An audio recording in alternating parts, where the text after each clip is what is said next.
Today I want to talk about how we are going to transfer our ideas to the painted surface. As illustrators, we do not always have the luxury or the artistic kind of freedom to just paint as we feel. In other words, in an alla prima method, such as a painter might. I enjoy very much the alla prima method of painting and just discovering the pathway to the finish, the many mistakes, the false starts, the corrections that happen in the process. But as an illustration, and as an illustrator, we are a storyteller which very often has to paint or create our ideas for a finished product. And because we work for clients, those clients very often have to have final approval before we're allowed to go ahead. What you see here is really my first initial alla prima attempt. I'm just drawing and painting.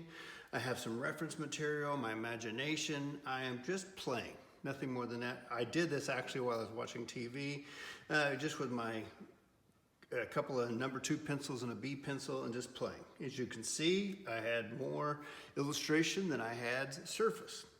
So afterwards, I took a photograph. I didn't even scan it. I took a photograph of this using my iPad and a scanning app. And then I airdropped it over to my computer where I, as you can see, did a little adjustment, took it apart. I added some more to the little owl, made the eyes bigger. I even cut my little gnome head out here and expanded it. One of the things I noticed in the process is that he looked to human proportions, and that's primarily because the size of his head in relationship to the rest of his body is probably close to the 7, maybe 6.5 heads high, making him a short human, but still human proportions. To make him more of a gnome proportions, much more of a childlike proportions, I increased the size of his head dramatically. Now he's closer to, if we were to look at it on our sketch, probably closer to the 4.5 heads high of an adult gnome. So I have now put my sketch, printed my sketch out on just regular paper. I've taped it together to be able to make a number of different sizes here to fit on 8.5 by 11. The format that I want to paint at is a 16 by 20. And I've got a pre-gessoed board here, if you can see it, and I'll try to turn it so you can see the texture, is a pre-gessoed, very fine weave linen canvas. So before I do so, I like to transfer my drawing. This is the drawing that we are going to pretend has been approved. There are any number of ways to do this. I could transfer this to illustration board. I plan on painting this with oil, so I will work on my favorite surface. Before I do so, I need to prepare it. This is an old process, this is not new. We can make our own transfer paper. I'm just using some vine charcoal. You can see one of my little pieces here. I have a number of pieces that I just, bits and pieces after finished drawing with. I save them and use them for just this purpose so I can transfer my drawing.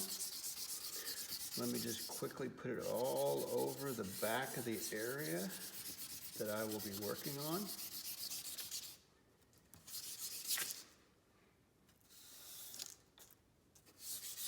I don't have to be too neat about this. The reason I like vine charcoal, it is light, it reproduces very light, but makes it easy to erase, to make changes with before I go to the finish if I wish to.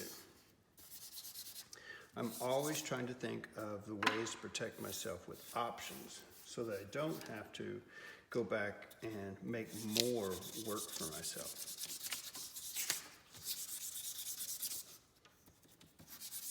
Some of you have done this, and you should have already learned this quick technique during your foundations days.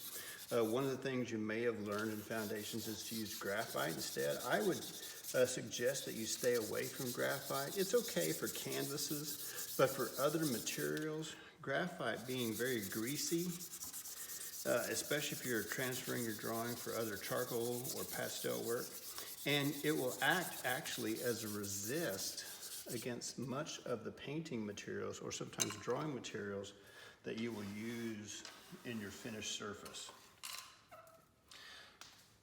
So just use my fingers here, soften and extend some of the gray.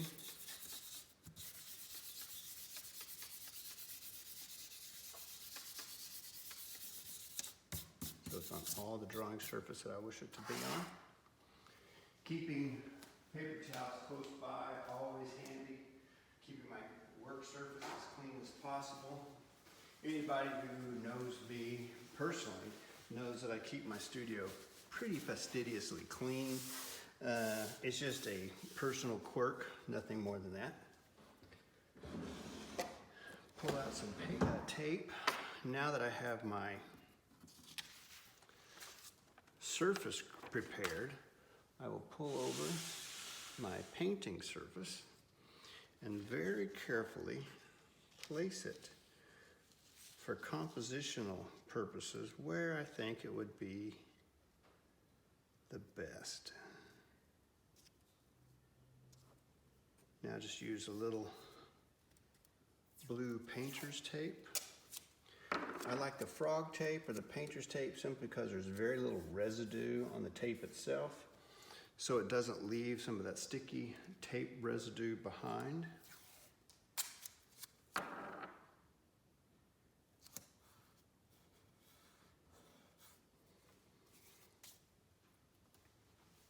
And then to transfer, I'll use one of two things. I'll show you quickly what the difference is. I can use a pencil, or very oftentimes, if I'm working on a rough surface, I will use a ballpoint pen. And just to show you down here at the bottom, nothing's there yet. If I use a ballpoint pen, it serves two purposes. For one, it's easy to see what line I have gone over quickly.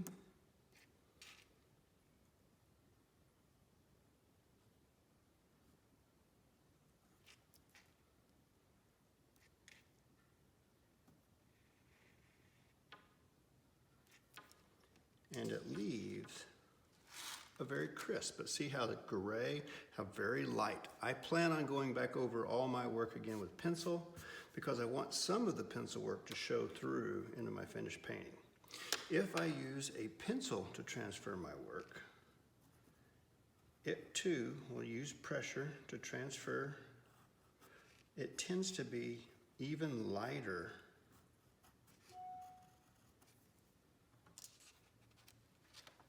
than the pen work.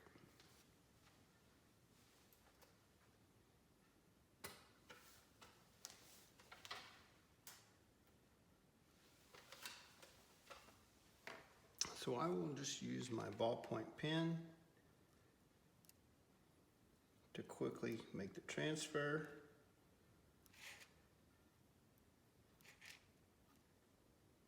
And I will let the computer speed the rest of this up.